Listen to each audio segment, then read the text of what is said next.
Hello viewers, welcome back mystery voice our channel. நீங்கள் first part பார்க்கலனா கீழே link தரேன், போய் பார்த்துட்டு வந்துடுங்க. அப்போ தான் உங்களுக்கு செகண்ட் பார்ட் புரியும். படத்தோட பேர் இவ்விஷஸ் குட்கில். இப்போ வாங்க நம்ம செகண்ட் பார்ட்குள்ளே போகலாம். அப்புறம் ஒன் செகண்ட், இது உங்கள் மிஸ்ட்ரி வாய்ஸ் அவர் சேனல். மறக்காமல் லைக் பண்ணாதவங்க லைக் பண்ணுங்கள், ஷேர் பண்ணாதவங்க ஷேர் பண்ணுங்கள், அப்புறம் சப்ஸ்கிரைப் பண்ணிடுங்க. இப்போ வாங்க நம்ம வீடியோக்குள்ளே போகலாம். பாடத்தோட ஸ்டார்டிங் சீனில் லிஃப்ட்டுக்குள்ளே 2 பசங்களை தான் காட்டுறாங்க. இவ இருக்காளே, இவ தான் குட்டி ஸ்ரேயா. பக்கத்தில் இருக்காளே, இவன் தான் குட்டி கான்வு. பின்னாடி ஒரு அங்கிள் இருக்காங்க. எப்போ பார்த்தாலும் இவனை 2 பேரையும் டிஸ்டர்ப் பண்ணுவார். அந்த அங்கிள் தான் இவர் அப்போ இருந்தே இவங்க 2 பேரையும் நோட் பண்ணிட்டு தான் இருந்திருக்காரு. அப்படியே இந்த சீனை கட் பண்ணி கிளாஸ் ரூம்குள்ளே தான் காட்டுறாங்க. கிளாஸ் ரூம்குள்ளே 2 பசங்க, ஹேய் எதுக்கு பழைய ஸ்கூல்ல இருந்து இந்த ஸ்கூலுக்கு வந்து சேர்ந்தா, பழைய ஸ்கூலில் ஏதாவது ப்ராப்ளமாக இருக்குமோன்னு கேட்குறாங்க.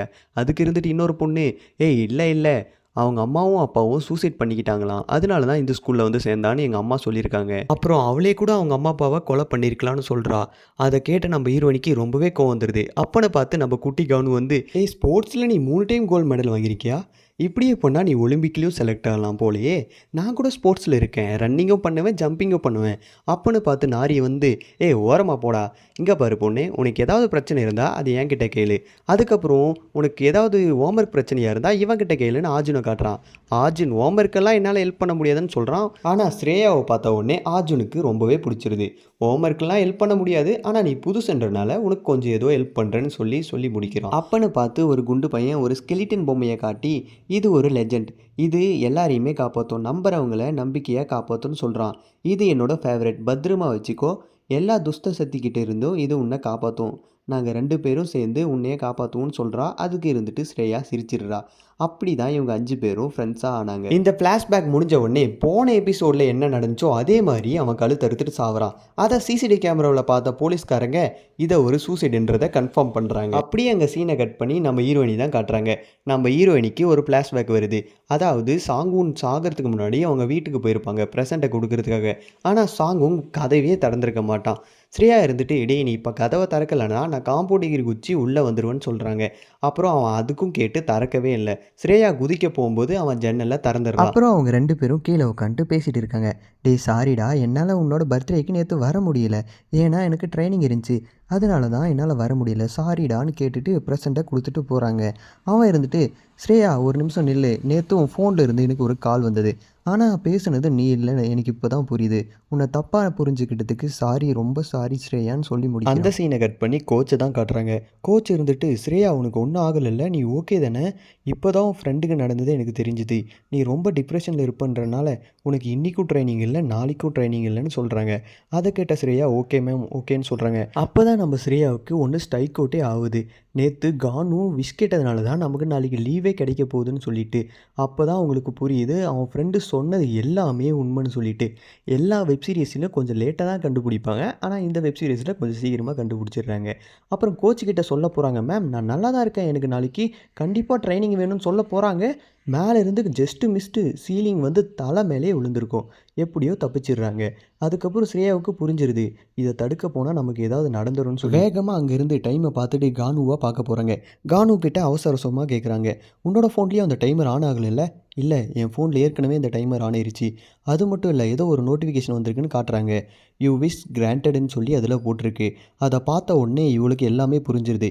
எப்படியாவது இவனை காப்பாற்றணும்னு சொல்லிட்டு 4 பேரும் ஒன்றா உட்காந்து பேசிகிட்டு இருக்காங்க. அப்போது நாரி இருந்துட்டு, என்ன இது சின்ன புள்ளத்தனமாக இருக்குது, யாராவது விஷ் கேட்டு அது நடந்துருச்சுன்னா 24 மணி நேரத்தில் இறந்துருவாங்களா, இதெல்லாம் பார்த்தா நம்புகிற மாதிரியா இருக்குது. ஸ்ரேயா எல்லாமே உன்னால தான், உன்னோட பேட் லக்கால தான் அவன் இறந்தான்னு சொல்கிறா. ஸ்ரேயா இருந்துட்டு, என்னோட ஒரு ஃப்ரெண்டை நான் இழந்துட்டேன், இவனையும் நான் இழக்க விரும்பலை. ஸ்ரேயாவை தவிர யாருக்குமே சீரியஸ்னஸே புரிய மாட்டேங்குது. அப்போ தான் ஆர்ஜுன் ஒன்று கேட்குறான், ஒருவேளை இது ஹேக்காக கூட இருக்கலாமே இல்லைன்னு சொல்லிட்டு. ஹேக்காக இருந்தால் எப்படி சாவான், எப்படி விஷ் கேட்டால் அது நடக்கும்னு சொல்லிட்டு அந்த வீடியோவையும் காட்டுறாங்க. அப்போ தான் ஸ்ரேயா ஒன்று சொல்கிறா, நீ வேணால் இந்த ஆப்பை டெலீட் பண்ணி பாரு ஆர்ஜுன்னு சொல்லி. அந்த ஆப்பை எத்தனை டைம் டெலீட் பண்ண பார்த்தாலும் அந்த ஆப் டெலீட்டே ஆக மாட்டேங்குது. அப்போ ஆர்ஜுன் ஒன்று சொல்கிறான், இதை ஒரு வேளை ரீசெட் பண்ணி பார்த்தா டெலீட் ஆகுமோ என்னமோன்னு சொல்லிட்டு. அப்போ ஸ்ரேயா சொல்கிறா, சரி ஓகே, நீங்கள் எல்லாருமே என்னோடய வீட்டுக்கு சாயந்தரம் வந்துருங்க, அங்கே நம்ம ட்ரை பண்ணி பார்க்கலாம். அப்போ நாரி கிட்ட ஒன்று கேட்குறா, நாரி நீயும் கண்டிப்பாக எங்கள் வீட்டுக்கு வருவ இல்லைன்னு சொல்லிட்டு. நாரி இருந்துட்டு, எனக்கு இது மேலெலாம் நம்பிக்கை இல்லை, பட் நீங்கள் இவ்வளோ சொல்கிறதுனால நான் கண்டிப்பாக வரேன்னு சொல்லி அவளும் ஒத்துக்கிறேன். அந்த சீனை கட் பண்ணி கான்வு தான் காட்டுறாங்க. கான்வுக்கும் சாங்குக்கும் நடந்த மாதிரி ஸ்ரேயா கிட்ட இருந்து கால் வருது. அவளும் யார்கிட்டயோ தனியாக பேசிகிட்டு இருக்கா. கானுவை பற்றி தப்பு தப்பாக பேசிகிட்டு இருக்கா.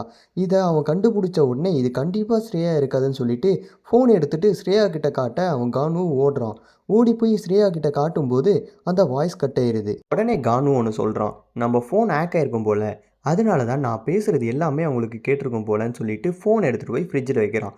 அப்போ தான் ஸ்ரேயா கிட்ட அவனை சொல்கிறான், நீ பேசுகிற மாதிரியே உன்னோட வாய்ஸில் என்னோடய ஃபோனில் கேட்டுச்சு, ஆனால் அது கண்டிப்பாக நீ இருக்காதுல்லன்னு எனக்கு நல்லாவே தெரியும்னு சொல்லி முடிக்கிறான். அதுக்கப்புறம் தான் ஸ்ரேயா ஒன்று யோசிக்கிறா, இதே மாதிரி தான் சாங்குக்கும் என்கிட்ட ஒன்று சொன்னான், நான் கால் பண்ணி பேசினேன்னு சொன்னான். அந்த சீனை கட் பண்ணி அந்த ஆப்பை ரீசெட் பண்ணுறதுக்காக நம்ம அர்ஜுன் அந்த லேப்டாப்பில் அந்த ஆப்பை ஏற்றி அதோட கோடிங் எல்லாத்தையும் பார்த்துட்டு இருப்பான். அவன் சொல்லுவான், இந்த கோடிங்கெல்லாம் நார்மலாக தான் இருக்குது, எல்லா ஆப்பில் இருக்கிற மாதிரி தான் இருக்குது, ஆனால் ஏன் இது டெலீட் ஆக மாட்டேங்குதுன்னு தெரியலன்னு சொல்கிறான். அதுக்கு ஸ்ரேயா இருந்துட்டு ஒன்று கேட்குறான், இந்த டைமரை நிறுத்திட்டா அந்த ஆப்பை கண்டிப்பாக டெலீட் பண்ணிடலாம் இல்லைன்னு சொல்லிட்டு அர்ஜுன் கிட்டே கேட்குறான். அர்ஜுன் இருந்துட்டு ஆமாம் டெலீட் பண்ணிடலான்னு சொல்கிறான். அவன் சொன்ன மாதிரியே ஃபோன் ரீசெட்டும் பண்ணுறான். அதுவும் ரீசெட் மூடுக்கு போகுது. அங்கே தான் ஒரு ட்விஸ்ட்டு. அவன் ரீசெட் பண்ண உடனே அது கொஞ்சம் கொஞ்சமாக ரீசெட் ஆக ஆக நம்ம கானுவுக்கு ஏதோ நடக்குது. அவனுக்கு தானாக கண் எரிய ஆரம்பிக்குது. அவனும் தேய்ச்சி பார்க்குறான். அப்புறம் நாரி கேட்குறா, என்னாச்சு கானுன்னு? என்னன்னு தெரியல, என் கண்ணில் ஏதோ விழுந்துருச்சு போலன்னு சொல்லிட்டு அவனால் வலியை தாங்கவே முடியல. அவன் வேடா பண்ணுறத பார்த்து ஸ்ரேயாவுக்கு ஒரு மாதிரி இருக்குது. அவகிட்ட போய் சொல்கிறா, கானு போதும் நிறுத்து, ஏதாவது கண் எயிற போகுதுன்னு. அவன் உடனே தட்டி விட்டுறான். அப்புறம் அங்கே காலி செவுத்தை பார்த்துட்டு அங்கே ஏதோ இருக்குன்னு சொல்லிட்டு இருக்கான். அங்கே பார்த்தா ஒன்றுமே இல்லை. ஆனால் அந்த பக்கம் பார்த்த நாரிக்கு ஏதோ தெரிஞ்சிருக்கும் போல். அவள் பார்த்து பயந்துடுறா. பயந்துட்டு உடனே ஃபோன் எடுத்து வீடியோ பிடிக்க ஆரம்பிச்சிடுறா. இவனும் கை நீட்டிகிட்டே இருப்பான். திடீர்னு கை தானாக அவன் கண்ணை நோக்கி வளைய ஆரம்பிக்கும். கொஞ்சம் கொஞ்சமாக வளைஞ்சி அவன் கண்ணிலே லைட்டாக கீரலை போட்டுறான். அப்போ தான் நமக்கு மேலே காட்டுறாங்க, ஒரு மூஞ்சில் வெட்டுப்பட்ட மாதிரி ஒரு பொண்ணை தான் காட்டுறாங்க. அவன் மூஞ்சி ஃபுல்லாக ரத்தமாக இருக்குது. அப்படியே இந்த பக்கம் அவன் அந்த மொபைலை அப்டேட் பண்ணால, அந்த மொபைல் அப்டேட் ஆகிட்டு மறுபடியும் அந்த டைமர் ஓட ஆரம்பிச்சிருது. இவன் உடனே வியடாக சிரிக்கவே ஆரம்பிச்சிடறான். அப்போ அர்ஜுன் சொல்கிறான், உடனே ஆம்புலன்ஸுக்கு கால் பண்ணு ஸ்ரேயானே. இவனும் போய் ஆம்புலன்ஸுக்கு கால் பண்ணுறான். இவன் போய் தடுக்க பார்க்குறான் அர்ஜுன் போய். ஆனால் அர்ஜுனையே பிடிச்சி இதுக்கெல்லாம் காரணம் நீதான் சொல்லி கழுத்தை நெரிக்கவே ஆரம்பிச்சிடுறான். லைட்டாக கழுத்தை நெரிச்சு அவன் செத்தே போயிருப்பான். அப்பன்னு பார்த்து ஸ்ரேயா பின்னாடி இருக்கிற லேப்டாப் எடுத்து அவன் தலை மேலேயே அடிக்கிறான். அடித்த உடனே கொஞ்ச நேரம் பார்த்துட்டு அவன் அப்படியே மயக்கம் போட்டு கீழேயே விழுந்துடுறான். அதுக்கப்புறம் இந்த பக்கம் நாரியை காட்டுறான். நாரி இன்னும் ஷாக்லேயே இருக்கா. அவள் வீடியோவை தொடர்ந்து எடுத்துகிட்டே இருக்கா. அந்த சீனை கட் பண்ணி இப்போ ஹாஸ்பிட்டலில் தான் காட்டுறாங்க. ஹாஸ்பிட்டலில் இருந்துட்டு டாக்டர் ஒரு கொஷின் கேட்குறாங்க, ஸ்ரேயா அப்படி என்ன தான் நடந்தது ஏதாவது உங்கள் ஆன்ட்டிக்கு தெரியுமா இல்லையான்னு. அதுக்கு ஸ்ரேயா இருந்துட்டு கானு எப்படி இருக்கான்னு தான் கேட்குறா. டாக்டர் இருந்துட்டு அவன் இன்னும் மயக்கத்தில் தான் இருக்கான், அது மட்டும் இல்லாமல் இப்போ ஐசியூவில் இருக்கான். அவன் மயக்கத்தில் இருக்கிறதுக்கு காரணம் நீ அடித்தது மட்டும் கிடையாது, வேறு ஏதோ நடந்திருக்கு, நாங்கள் அதை செக் பண்ணிட்டு தான் இருக்கோம், நீ எதை பற்றியும் வருத்தப்படாமல் ரெஸ்ட் எடு, ஓகேவா ஸ்ரேயான்னு சொல்கிறாங்க. அதுக்கப்புறம் அந்த டாக்டர் அங்கேருந்து வெளியே போயிடுறாங்க. அவங்க வெளியே போன உடனே ஸ்ரேயா காரிடோரில் நடந்துட்டு இருக்கா. அப்பனை பார்த்து அங்கே வந்த நாரி, ஏய் ஸ்ரேயா நீ இப்போ ஓகே தானே, நீ நல்லா தானே இருக்கேன்னு கேட்குறா. கேட்டுட்டு, கானுவோட அம்மா அப்பா உன்னையே தான் தேடிட்டு இருக்காங்க, ஆனால் நீ பண்ண நல்லது அவங்களுக்கு தெரிய போகிறதில்ல. சரி உனக்கு ஏதாவது தேவைப்படுற பொருளாக இருந்தால் என்கிட்ட கேளு, நான் உனக்கு வாங்கி தரேன்னு சொல்கிறா நாரி. ஆனால் ஸ்ரேயா என்ன சொல்கிறான்னா, எங்கள் ஆன்ட்டியே எனக்கு எல்லாமே வாங்கி தந்துடுறாங்க, எனக்கு இப்போதைக்கு எதுவும் தேவையில்லைன்னு சொல்கிறா. அதுக்கப்புறம் உன்னோட பேக் என்னோட ரூமில் தானே இருக்குது, நீ போய் எடுத்துக்கோ நாரி, என்னோட பர்த்டே டேட் தான் என்னோட வீட்டோட லாக், ஓகேவா. அதுக்கப்புறம் அங்கேருந்து நாரியும் கிளம்பிடுறா. அந்த சீனை கட் பண்ணி இங்கே நம்ம அர்ஜுனை தான் காட்டுறாங்க. அர்ஜுன் இருந்துட்டு அந்த ஆப்பை ஏதாவது பண்ண முடியுமான்னு ட்ரை பண்ணுறான். அவன் ஃபோனுக்கு கால் வருது. அந்த காலில் யார் தெரியுமா, இந்த ரிச்சுவல்லாம் பண்ணுவாங்கன்னு சொன்னேன்ல போன பாட்டில், அவங்க தான் கால் பண்ணுறாங்க. அவங்க கால் பண்ணி, போதும் உன் முன்னாடி இருக்கிறது எதுவும் பண்ணாத, நீ அதை தொட்டதுனால தான் இன்றைக்கி நீ சாகவே போயிட்ட, அந்த பொண்ணு மட்டும் இல்லைனா நீ கண்டிப்பாக இன்றைக்கி செத்துருப்பன்னு சொல்கிறாங்க. சரி அதுக்கு அர்ஜுன் இருந்துட்டு, சரி இதெல்லாம் உனக்கு எப்படி தெரியும்னு கேட்குறான். அதுக்கு இருந்துட்டு, இதெல்லாம் ஒரு சாபம், அதனால தான் எனக்கு தெரிஞ்சதுன்னு சொல்லி அவங்க சொல்கிறாங்க. இப்போ தான் ஒரு ட்விஸ்டே ரிவீல் பண்ணுறாங்க, அர்ஜுனோட அக்கா தான் இவங்கன்னு சொல்லிட்டு. அவங்க அக்கா இருந்துட்டு, நீங்கள் எது கூட விளையாடுறீங்க தெரியுமா, ஒரு சாபத்து கூட விளையாடுறீங்கடா, சொன்னால் கேளுங்க, அதை எதுவும் பண்ணாதீங்கன்னு சொல்கிறாங்க. அர்ஜுன் இருந்துட்டு, சாபமா, ஆப்குள்ளே இருந்து எப்படி சாபம்லாம் வரும்னு கேட்குறாங்க. அப்போ தான் அவங்க அக்கா எல்லாத்தையுமே சொல்கிறாங்க. சாபத்துக்கு ஒரு உருவமே இருக்காது, அதாவது இதை ஜுகுன்னு கூப்பிடுவாங்க, இது ஒரு ஃபோட்டோ டைப்லேயும் வீடியோ டைப்லேயும் ஆப் டைப்பில் கூட இருக்கலாம்னு சொல்கிறாங்க.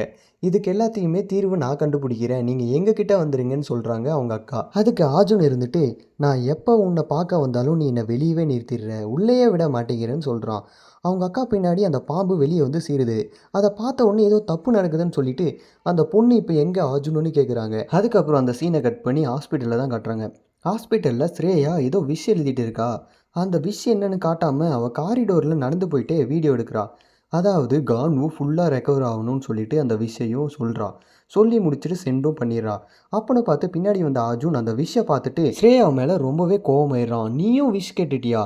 அந்த விஷ் கேட்டால் எல்லாருமே சாகுறாங்கன்னு தெரியுதுல்ல, தெரிஞ்சும் ஏன் விஷ் கேட்டேன்னு சொல்லி கேட்குறான். எனக்கு கானு தவிர யாருமே முக்கியம் இல்லைன்னு அவன் ஸ்ரேயா சொல்கிறான். அதுக்கப்புறம் கானு தான் காட்டுறாங்க. அவனுக்கு மறுபடியும் பல்ஸ் எல்லாம் வந்துடுது. அவன் கொஞ்சம் கொஞ்சமாக ரெக்கவரும் ஆக ஆரம்பிச்சிடுறான். இங்கே நம்ம ஸ்ரேயாவோட மொபைலை காட்டுறாங்க. யூ விஷ் வில் பி கிராண்டட்னு போட்டிருக்கு. அதுக்கப்புறம் அவளோட ஃபோன்லேயும் அந்த டைமர் ஆன் ஆக ஆரம்பிச்சிருது. அந்த சீனை கட் பண்ணி நம்ம ஸ்ரேயாவோட வீட்டில் தான் காட்டுறாங்க. அந்த வீட்டில் நம்ம நாரி அவள் பேக் எடுக்க போயிருப்பா. பேக் எடுக்க போகும்போது கானுவோட மொபைல் எடுத்து பார்ப்பா. என்ன இது டைமர் ஆஃப் ஆகிருக்குன்னு சொல்லி பார்ப்பா. அங்கே தான் இன்னொரு ட்விஸ்ட்டு. அவள் இன்னொரு மொபைல் எடுத்து பார்க்குறா. அதுலேயும் டைமர் ஓடிட்டு இருக்கு. அது வேறு யாரும் மொபைல் இல்லை, நாரியோட மொபைல் தான். அப்போ தான் நமக்கு ஒன்று கிளியராக புரியுது, இவ்வளோ விஷ் கேட்டிருப்பான்னு சொல்லிட்டு. இவளும் விஷ் கேட்டிருக்கா. அது கொஞ்சம் நேரத்துக்கு முன்னாடி தான் நடந்திருக்கு. அதனால தான் 22 அப்படின்னு டைமர் ஓடிட்டு இருக்கு. அப்படியே இந்த ட்விஸ்ட்டோட எபிசோடையும் முடிக்கிறாங்க. இவளோட ஃபோனில் எதனால டைமர் ஓடுது, இவ என்ன விஷ் கேட்டிருப்பா, அப்புறம் நம்ம ஸ்ரேயாவை காப்பாற்றினாங்களா இல்லையான்றதை நெக்ஸ்ட் பார்ட்டில் பார்க்கலாம். அதுக்கப்புறம் இது உங்கள் மிஸ்ட்ரி வாய்ஸ் ஓவர் சேனல். மறக்காமல் லைக் பண்ணாதவங்க லைக் பண்ணுங்கள், ஷேர் பண்ணாதவங்க ஷேர் பண்ணுங்கள், அப்புறம் சப்ஸ்கிரைப் பண்ணிடுங்க. ஓகே, பாய்.